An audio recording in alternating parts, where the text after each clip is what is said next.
Déclic Épargne, le podcast pour comprendre.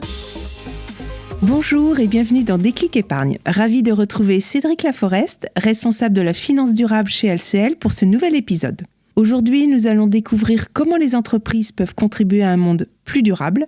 Et pour cela, nous allons parler d'un acronyme dont vous avez peut-être déjà entendu parler, l'ESG. Que signifient ces 3 lettres, à quoi servent-elles et pourquoi sont-elles devenues si importantes dans le monde de l'investissement ? Bonjour Cédric. Bonjour Cécile, je suis ravi de vous retrouver pour ce podcast.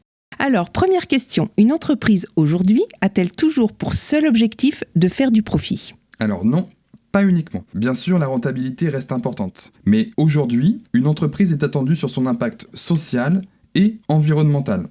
On parle de responsabilité sociétale et environnementale et même de performance extra-financière. Et ça change profondément la manière d'analyser sa performance globale. Et c'est là que l'ESG entre en jeu ?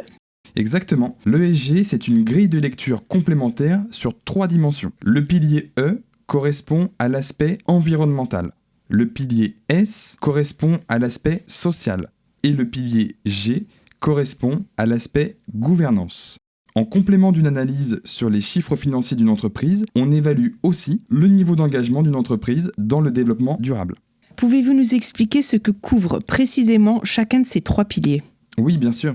Le E, c'est donc l'aspect lié à l'environnement. Ici, on regarde donc par exemple les émissions de gaz à effet de serre, la pollution, la gestion de l'eau ou encore la préservation de la biodiversité.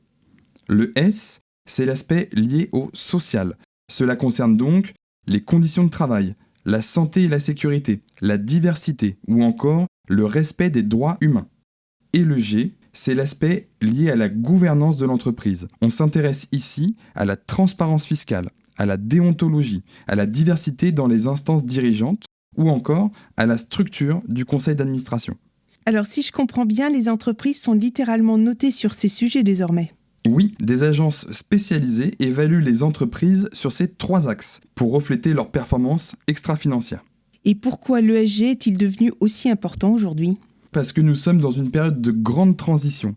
Transition énergétique, transition technologique et transition démographique.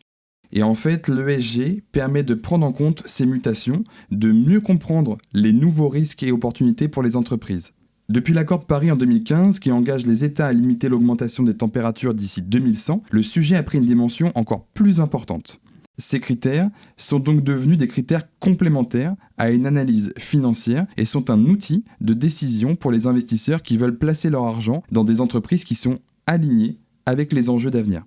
Alors si je résume, l'ESG ce n'est pas juste un simple acronyme, ce sont de nouveaux critères pour orienter les entreprises et les investisseurs dans leurs décisions d'investissement ? Oui, exactement. C'est une manière de lier recherche de performance économique et utilité sociale et environnementale. Et ça devient un critère central dans la finance d'aujourd'hui et de demain. Je rappelle que tout investissement financier présente un risque de perte en capital.